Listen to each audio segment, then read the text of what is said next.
All right, we're back on the sports show. That's Les. I'm Kiz. I'm the good-looking one. He's the smart one. Self-proclaimed. Yeah, self-proclaimed. Actually, I am the smart and the good-looking one. Who's the one who's been in TV their whole career? Never mind. Okay. That's why I'm stammering. I have to read the prompter now. I was in the Broncos locker room yesterday, and it's become a big thing in the NFL now. It's a soccer-like. Now the game gets done and players exchange jerseys. And Von Miller exchanged his jersey. Von Miller, all-pro linebacker, exchanged his jersey in Cleveland with fellow Texas A&M alum and all-pro knucklehead Johnny Manziel. And and Chris Harris said, "Oh yeah, that jersey will still be good for another game or two." Good choice there, Vaughn. So my question is, does Johnny Manziel have a future in Cleveland?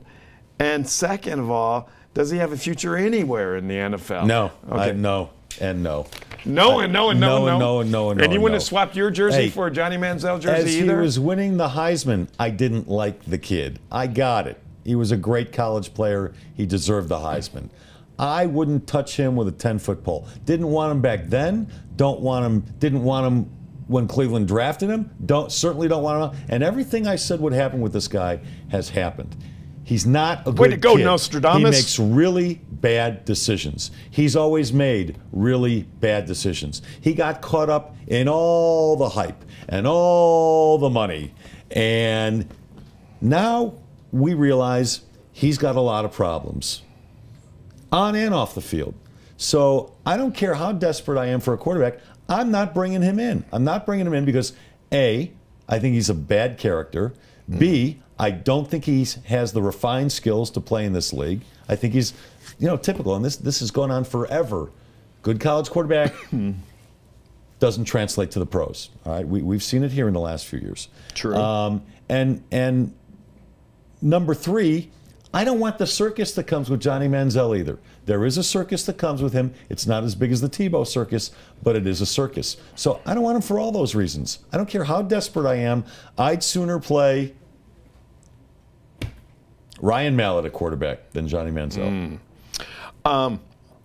Johnny Manziel is a spoiled rich kid, and he has, the same problems I probably would have if I had the chance to be a spoiled rich kid. I'm not a kid.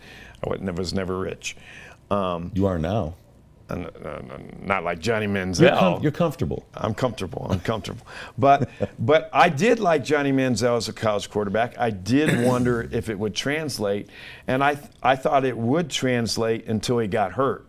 I mean, you can't run around the way he did in college, in the pros, without sooner or later Von Miller or Shaquille Barrett or somebody like that just hammering you and your knee giving out. We see that forever. RG3, I mean. Yeah, Michael Vick, it goes on and on and on.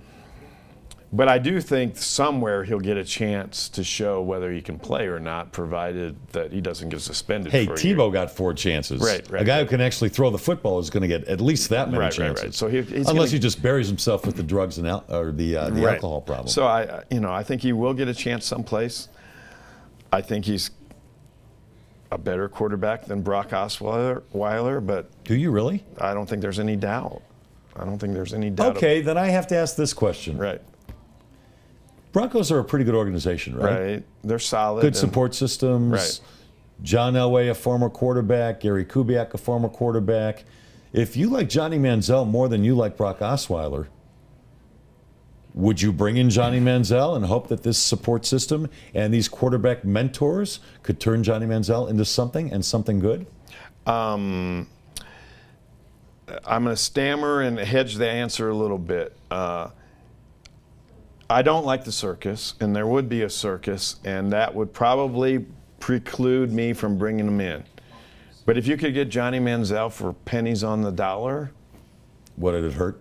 What would it hurt? Yeah. You can cut him after 2 days or 2 weeks or the first mess up. Say, Johnny, you got no tolerance here. Kind of like bringing in a Maurice Claret. Right. You got one chance and one chance only. And if you can do that for 2 cents on the dollar, then why would you not do that? other than the circus. Yeah, Mark, I just don't want anything to do with him. Yeah. Johnny Manziel, there's something special about his talent. It's also obvious that he's got, his demons, and that those demons are real, and those demons aren't easy for him to shake. Brock Osweiler's a good person. He's a good Montana kid, and I think he can be an average quarterback, but I don't see anything special in him at the NFL level. So, but everything's a balance. Yeah. Well, we know this. If a team or a coach or a general manager feels a guy has talent, he's always going to get another chance, right? And so somebody's going to give Johnny Manziel always a gets chance. another chance. It doesn't matter the sport. It just always happens that way.